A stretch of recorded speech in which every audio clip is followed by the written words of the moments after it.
Hello everybody, welcome back to the Gouda GP podcast. Today we are doing our reactions to the 2025 Canadian Grand Prix. Have we started recording yet? Welcome back to the Gouda GP podcast.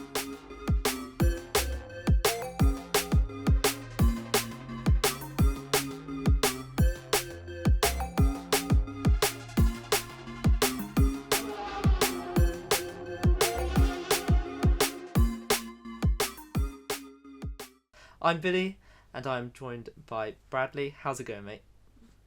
Very well, how are you? Yeah, I'm good, man. I'm good. Bit of a... I don't know how to describe it because it wasn't boring, because I feel like something could have happened and we were kind of waiting for something, but it just didn't kind of get there in a way. Yeah, it was one of those that was always simmering and never boiled, really, Yeah. until, well, it exploded. So yeah, it's sort of like a microwave packet of rice when you don't, tell the sides. It sort of keeps building and building and suddenly explodes, and then you don't have any more rice because your packet of rice has exploded. And that's what we got. And that's how I'd sum up the Canadian Grand Prix as a packet of Uncle Ben's.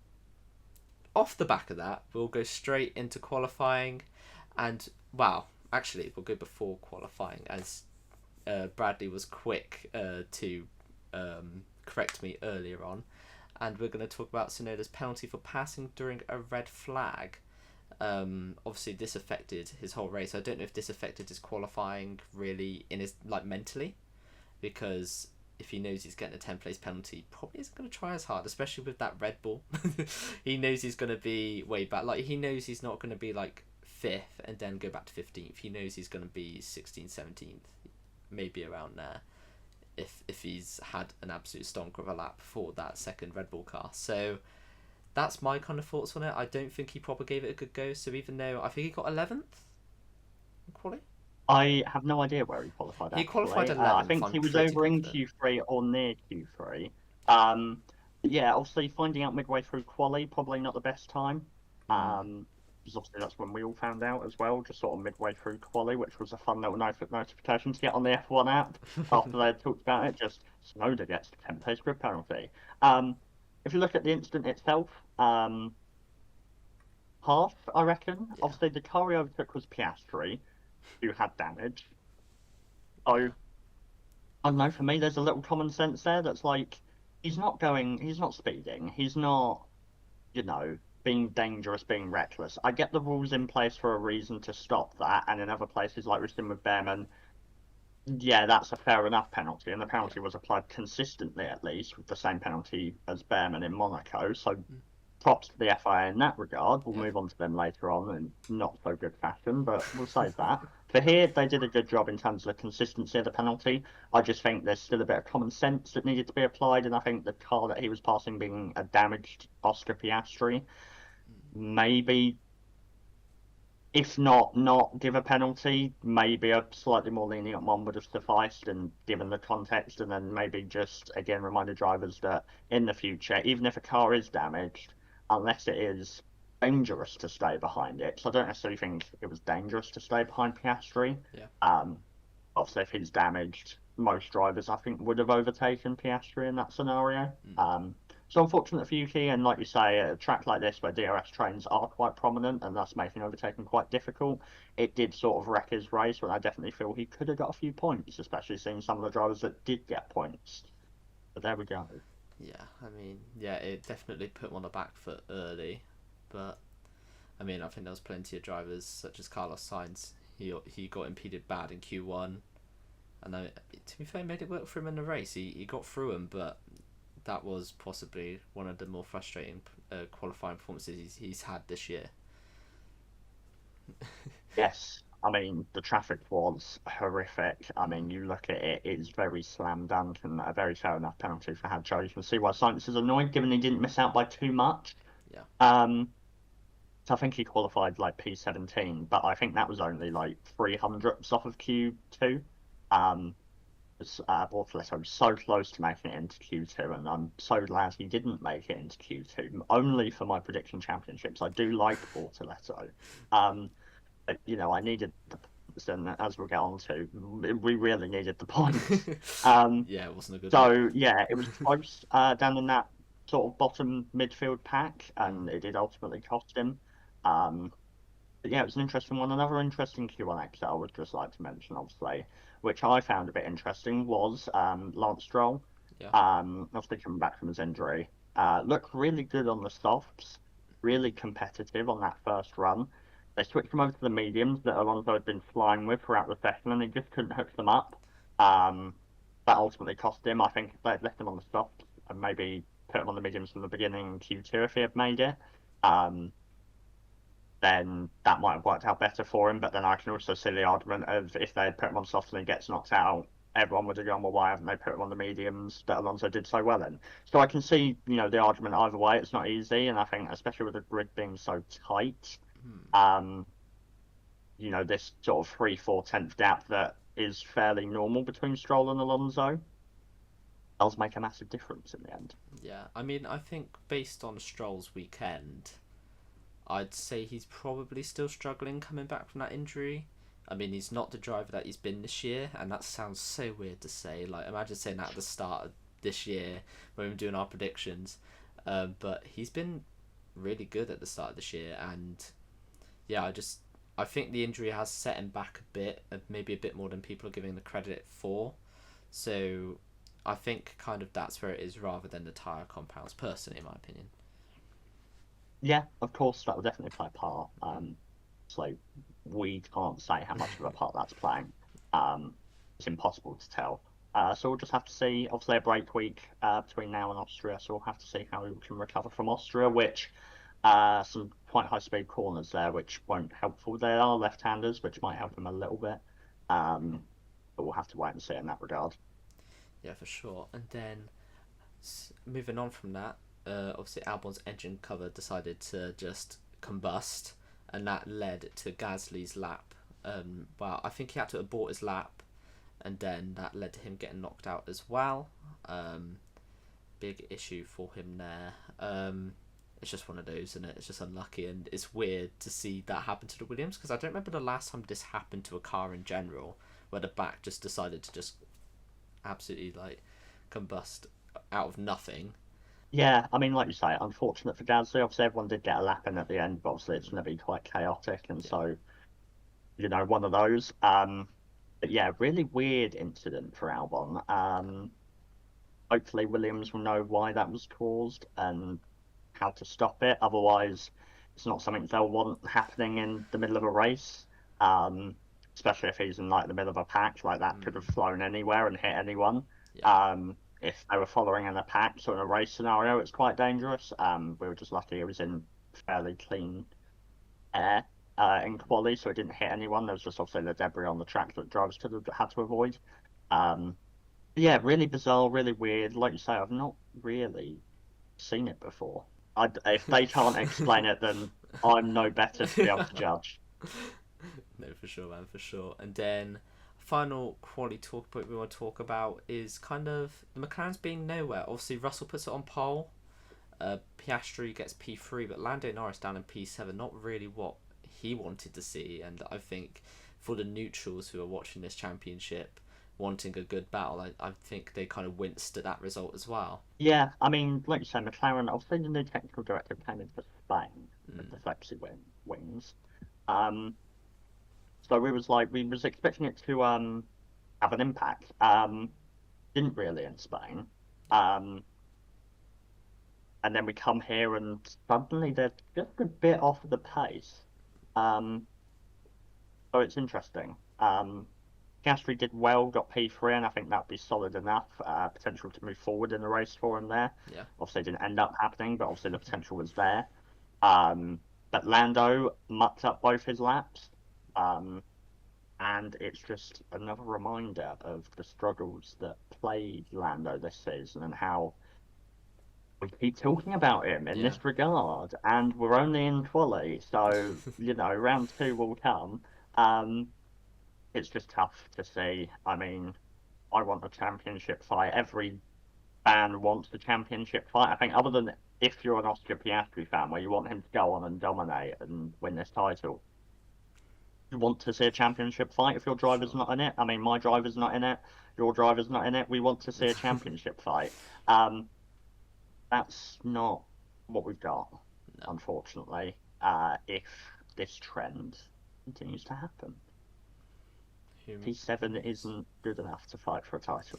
No, not at all. I think just to kind of go back onto the flexi wing, I think people kind of were quick to judge how it was in Spain, Mm, because it's only one race, and obviously you go to every track you go to, different components have bigger effects than others, and maybe for Spain the flexi wing wasn't massive, whereas you come to Canada, maybe it just kind of threw off the balance a bit. Obviously, I did hear, and I don't know how true this is, that Piastri and Norris actually went for different suspension setups. They normally stay quite similar, but they both went different routes.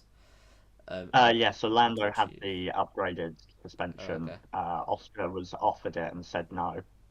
interesting. So maybe that's kind of where maybe it's just Lando wasn't used to it. Maybe just went for it and kind of like if it's gonna work, it's gonna work, and maybe Piastri just didn't want to risk it, and well, it worked out I mean, I Piastri. think Lando did have pace this weekend. He Oh just yeah, mucked up his laps in quali. So, I definitely think that potential's there still. I don't think we're now suddenly looking at a scenario where, oh my God, Max Verstappen or Mercedes are going to dominate the oh rest of the season. no, Um, so it'll just be how the next few races go into heading into closing in towards the summer break. We'll have to see. And hopefully we'll have many good fights for the lead between now and then. hopefully. Well, let's get on to the race. Now, first thing I wanted to talk about is that Mercedes race pace. Of course, we had Antonelli going around the outside of Piastri, of course. Great start. And carried the speed, got past early, and I think that was race changing really because Antonelli was just able to kind of hold his spot. We saw how difficult it was to overtake. I mean, I think the only person making overtakes was Carlos Sainz. Um, so yeah, I mean, Anthony held it, but of course, if the Mercedes didn't have that race pace, the McLaren would have just blown by.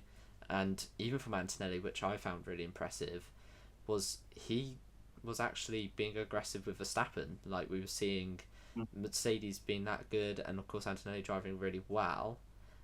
That we were starting to see Mercedes versus Red Bull, and of course we've seen Max kind of be weirdly, if he's up there at a race, he's normally a lot better than Mercedes or Ferrari, but then can't quite get McLaren. Whereas this time, I mean, the Mercedes were even going for him when McLaren went there, and he was up there. So I think kind of a little different shift here for Canada, especially when we kind of came into this said it's going to be too hot for the Mercedes to do well with a car that's known for performing in cooler temperatures. So I mean, it was a bit surprising, but I really enjoyed actually seeing Russell and Antonelli going for it up at the front.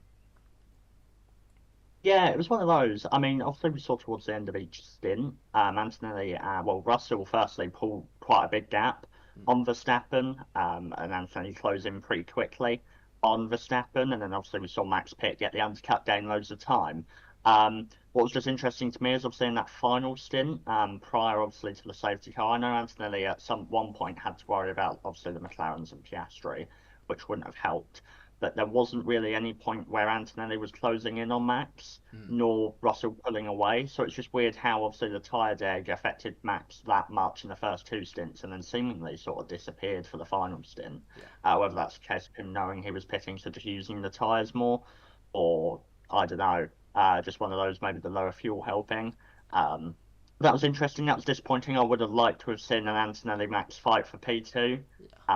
Didn't ultimately end up happening, but the Mercedes race pace, I mean, Russell looked comfortable and never really got challenged by Max. I know Max was in DRS for the first few laps, but like you say, it's been difficult to overtake, and Russell was getting the exits right at the points he needed to get it right. Yeah. Um, and from then just controlled the race really, start to finish, and was a very mature team leader esque drive from Russell. Um, it's just so surprising given how many talented drivers that we have in this field Mm. that other than Lewis, Max, and Fernando, no other driver has above 10 wins. And yet there's so many drivers here that we look like, and they're like, well, these guys have world champion potential. Mm. Um, so it's good to see from Russell. Hopefully, 2026 we'll get all the big teams sort of close, sort of fighting all together.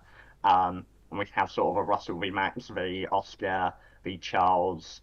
sort of title fight, because that's something that I don't know about you, but that would really excite That me, was. and I definitely think has the potential to cause a lot of fireworks for us to talk about. Well, like, I think maybe a big kind of talking point going into this year was the fact that George was going to have to step up and be the team leader. And wow, has he stepped up to being that? I Mm. mean, he's really taken Kimmy under his wing, and you saw that in how he celebrated with Kimmy in on the podium and also in like the break room and stuff. And then, I mean, his performances have been like another level this year for where that Merc is, and he's just consistently up there. I mean, what an opportunity he had this weekend that easily could have been squandered as well. Like, this is probably the first week they've had a chance to be up there, and both, to be fair, like not even just Russell on this, both drivers took it, and they both came out with podiums, which is incredible to see, really. Yeah, I mean, the seasons that Russell's had as Hamilton's teammate, obviously the seasons he outscored Hamilton we regarded as highly impressive, but I definitely think this has been a step and a level above those seasons.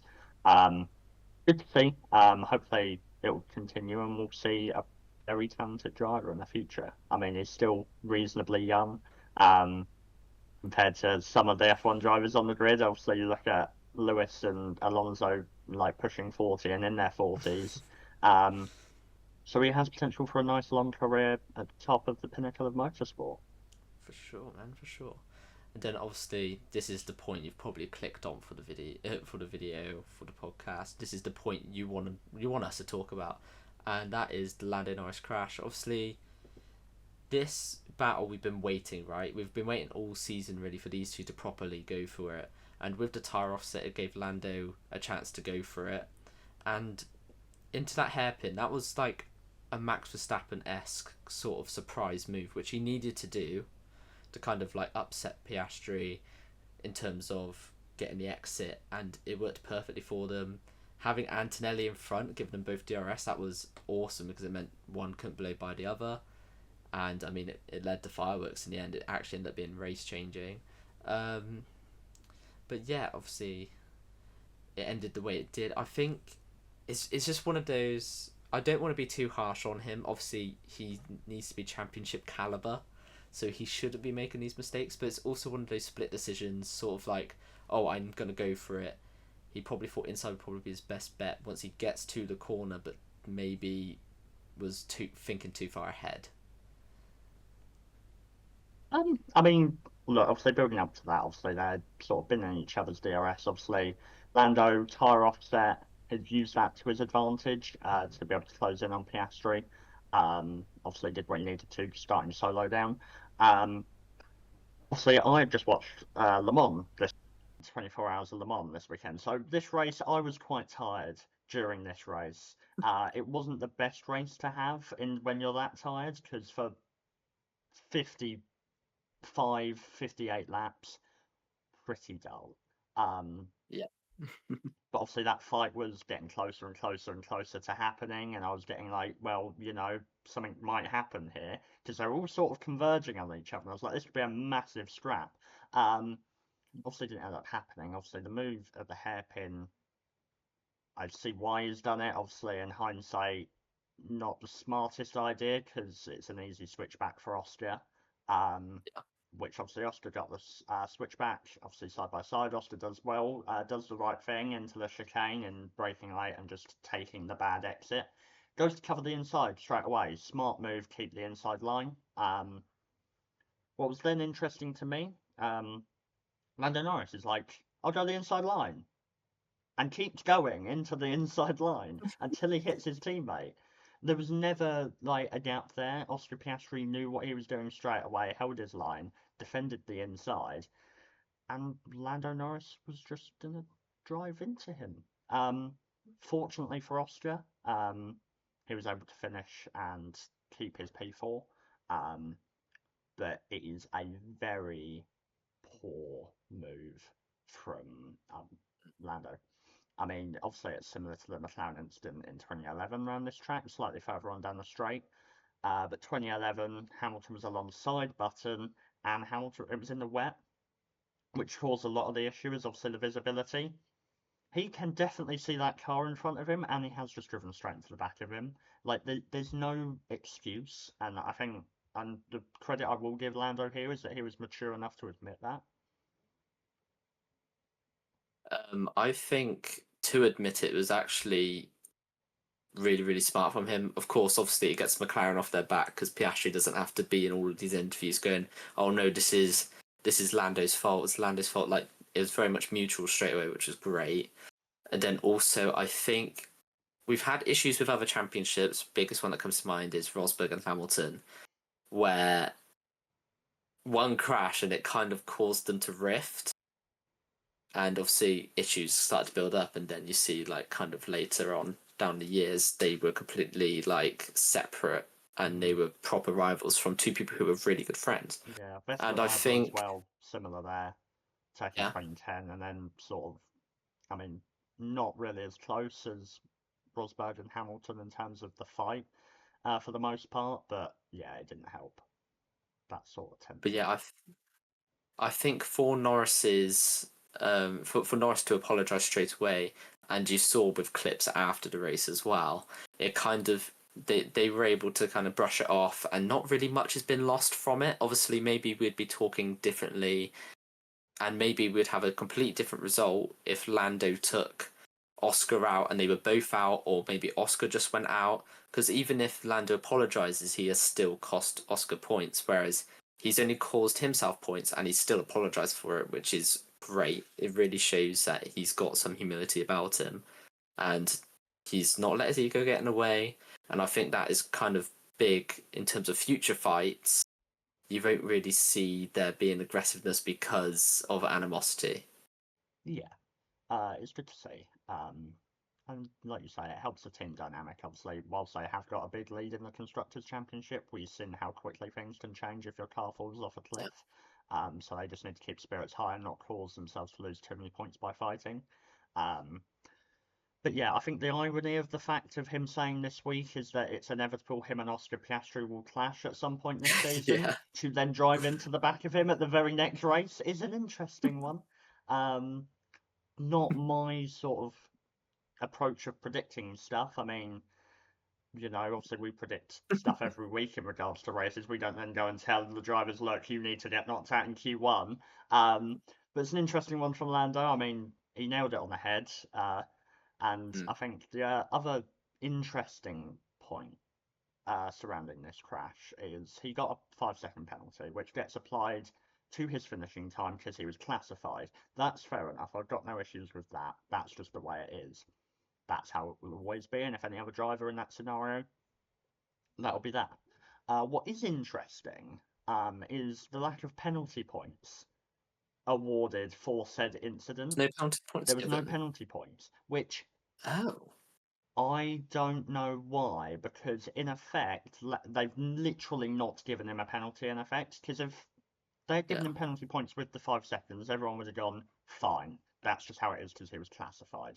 But now everyone was going, why hasn't he got penalty points? And when you look at incidents like Stroll's penalty for forcing Gasly off at the final chicane, fair enough penalty, 10 seconds and 2 penalty Yeah. points. Mm. Lando's incident was worse than Stroll's. Yeah. I think we can all agree on that. Driving into the back of someone is worse than what happened with Gasly.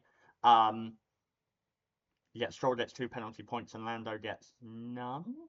I mean, especially when we saw Yeah. 3 penalty points given for causing a collision last week. Obviously, I know the collision's very different with Verstappen's in Mm. Spain and Lando's in here in Canada. And I think the three was deserved there. But even if he had got one, everyone would have gone, yeah, fair enough, it's one because it's his teammate and it's only cost himself the race. Fine. And Yeah. it's a penalty and we move on from it.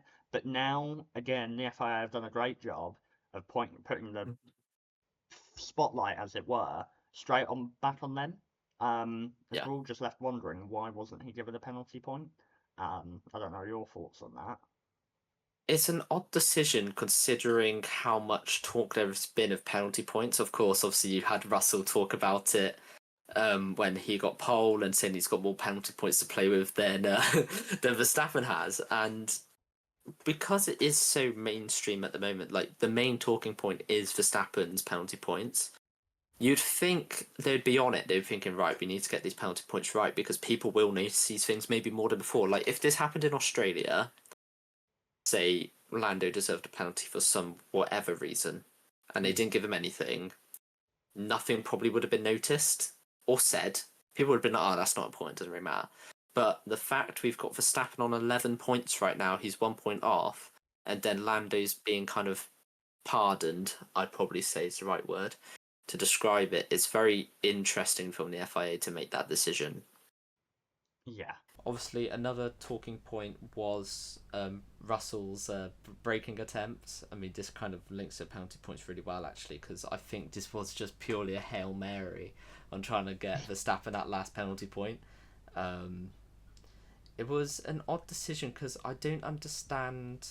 Yes, you can get Verstappen that final penalty point. Maybe they don't have a great history, but he's risking a race win, and he's not really close to Verstappen in the standings. Like this felt like a weird instant to see. Yeah, I mean, I feel like it was a bit cheeky by him. It was quite nice to see. I mean, obviously, we both did the same thing to each other, like as it happened. It's one of those that I think a big risk for a potentially very big reward, because if Max gets a penalty, he's dropping way down the order. Yeah. Antonelli's getting second, Murphy getting a 1-2. And if Max gets a penalty point, that's a race ban for the next race as well. So it's a potentially massive reward in terms of potential points scored on Max and Red Bull. But also, he could have himself got a penalty and dropped way down the order. Obviously, Antonelli would have still got the podium from a team perspective, but for Russell, that really, wrecks him. But cheeky was quite funny, and I'm kind of glad it didn't get a penalty because it's one of those that I think was exaggerated from either end. Obviously, George as well trying to get Max a penalty for overtaking. It was never really going to work. So one of those, a bit cheeky, a bit of a diva move, but something, this sport sometimes needs just to add a bit of entertainment. I mean, yeah, this kind of was as much of a talking point as Norris crashing out in the end, because Red Bull did put in a protest for it, which in the end wasn't given, which I think was the right decision. But yeah, this was just came so out of nothing. You know what I mean? Like I think it was a lap to go, maybe I think it was lap 68 or something. Like there was like no time left in the race, and then he's just trying to get something out of nothing. So it was interesting to see, but I guess Russell and Verstappen aren't as. I mean, we know there's a rivalry there, but still, even then, it's a weird one. Yeah, it's a rivalry I look forward to.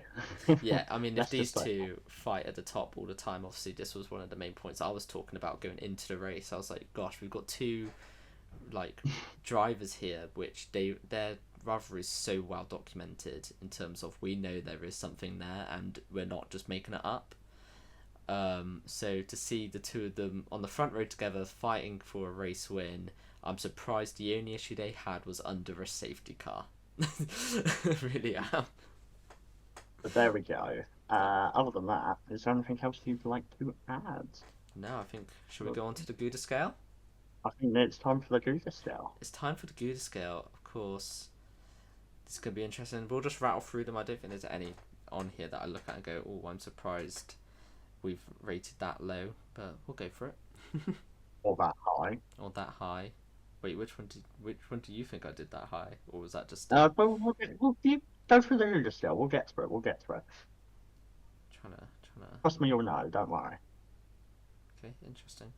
Okay, so for Lando Norris, I gave Norris a 3. Bradley gave him a 2, averaging out to a 2.5. For Piastri, I gave him a 6. Bradley gave him a 5, averaging out to a 5.5. For Leclerc, I gave him a 4. Bradley gave him a 5, averaging out to a 4.5. For Hamilton, I gave him a 4. Bradley gave him a 5, averaging out to another 4.5. For Verstappen, we both agreed on an 8. For Tsunoda, I gave him a 3. Bradley gave him a 4, averaging out to a 3.5. For Russell, we both agreed on a 10 for George Russell. I mean, you can't ask for any more out of him. For Antonelli, I gave him a 9. Brad gave him a 10, averaging out to a 9.5. For Alonso, we both agreed on a 7. Very solid from him this weekend. For Stroll, I gave him a 2. Bradley's glazed him with a 4, averaging out to a 3. For Albon, I gave him a 4. Bit brave. Bradley gave him a 3, averaging to a 3.5. For Sainz, I gave him a 6. Bradley gave him a 7, averaging out to a 6.5. For Hadjar, we both agreed on a 5. For Lawson, I gave him a 4. Bradley gave him a 3, averaging out to 3.5. For Gasly, we both agreed on a 3. For his teammate Colapinto, I gave him an 8. Bradley gave him a 6, averaging out to a 7. We can talk about that after. Right. For Hulkenberg, Okay, fine. we both agreed on an 8, which I think very fair. For Bortoleto, we both agreed on a 6. Now, obviously, I think the main one to talk about there is Colapinto. Yes. I have given Billy a yellow card for the 8 for Colapinto because he didn't really do a whole lot. I mean, look, he out-qualified his teammate. First Other Q3 than that, what did he really do to deserve an 8? I mean, what? We gave Max an 8? Yeah. A P2? I mean, I feel like an above average, fair enough. An 8? That's a bookable effect. Brilliant. Right, now going into under the radar. So, of course, we've got our 3 to kind of talk about. Starting with under the radar, I gave it to Esteban Ocon. Now, I believe Ocon got 9th. I'm going to quickly just fact check that one. Yeah, P9. I mean, I feel like this might be one of the first weekends where I was watching, I was going, actually, they're showing people quite evenly here. Like, I'm seeing a lot of drivers actually being shown off on TV. Well, Esteban Ocon, I think he was maybe shown once passing Behrman, and he just kind of strolled his way into P9 as if he does it every day. So that's where my under the radar has gone. Oh, that's. I'm just wondering whether you're giving SD Bestie under the radar, the man you canonically hate, as a second bookable offence. But I think I'll leave it for now. Don't hate him. Well, you do hate Ocon, and it's been well documented in about 4 of our prediction videos. But yeah, no, interesting. Billy will now correct me as I try and remember this from memory. So I believe I gave my under the radar to Nico Hulkenberg. Yeah, that's right. See, there we go. My memory's not too bad at the minute. Just wait until we get to the driver of the day because I have no idea, so I'm going to guess. But under the radar, Nico Hulkenberg, I mean, 2 weeks in a row in a Sauber. Yep. What's going on here? P8, really strong drive. I think definite contender for driver of the day. If I haven't given it to the person that I believe I've given it to. So that'll be a fun one. I believe it's been starting with driver of the day anyway, which makes it more fun. But yeah, Hulkenberg, solid drive. Again, just a midfield don't really get shown a whole lot, and he didn't really do a whole lot to get there. He just sort of drove, and everything happened around him. Also got past Colapinto and Albon early on when they went side by side on lap 1. Just cut through there nicely, and then sort of just drove on his own. And yeah, solid. Nice. And then driver of the day. Right, I believe I have given my driver of the day as the 2025 Canadian Grand Prix. Really building this up. George Russell? Yeah, you did, yeah. I did. Controlled the race from start to finish. Never really looked under threat. I mean, I've spoken about it already, but a very mature drive, and for that reason, no other massive standouts for me. A lot of the other people that gained a lot of positions either gained it for a one-stop on a track that's difficult to overtake, or benefited from incidents up ahead. So other than that, dominant drive from George, and he should be pretty pleased with that. Yeah, for sure. For me, I went for Carlos Sainz, so this kind of goes completely opposite to what George did. Obviously, George was at the front, controlled the race, he did a great job. I think he's definitely a great contender. I think that was a great shout from you, Bradley. But for me, I've gone for Sainz because we saw how difficult it was to overtake. here, I mean, the dirty air caused basically 2 second gaps throughout the whole field because people just couldn't get close unless they had a massive tyre offset. And Sainz cut through everyone he needed to cut through. I think on the starting grid he was probably so he qualified 17th. We had a couple penalties, so he was outside the top 15, P16. So he cut his way from there into the top 10, and I think that's great work from him. Obviously a car that's out of place, but there wasn't really much away from tyre strategy in the way that he could make those positions easily, so he had to pass people. There was no safety cars until the end of the race, but no one capitalised on it because it ended under safety car. So he's made a good amount of positions on a track where it was difficult to overtake this year, sadly, and yeah, got a point out of it, which Williams, they're always aiming for points, and yeah, he did it from way back. Yeah, I mean, obviously helped by the fact he did a one stop where most did a two. Yeah. But yeah, no, solid drive from him, nevertheless. If you would like to move on to your shock of the race then, Billy. Yeah, so for my shock of the race, I kind of struggled between two here. Obviously, the Lando crash, I'll talk about this a little bit. I was a bit shocked in how quickly he went for it, in terms of he had no patience with it, which is what we've seen out of him before.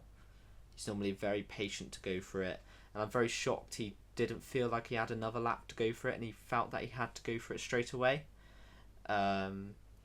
But I don't know, maybe that's the media in his head, and he's thinking, well, they keep telling me to go for it and I'm not going for it, so I'm going to go for it. And sadly it ended up in the back of his teammate's car and into the wall. But yeah, I mean, that's not my shock of the race, but I could talk about that. So my shock of the race is the Mercedes race pace. I mean, I don't think anybody came into this weekend thinking George Russell's going to get P1 and a pole and Antonelli's going to get P3. I don't think anybody said that. And I think the pace was good. I kind of expected qualifying to be an outlier. Maybe they both did well in qualifying and then they get into the race and Piastri moves by them, Verstappen just leaves them for dust, and then you have Norris kind of fighting to catch up to Russell to overtake him.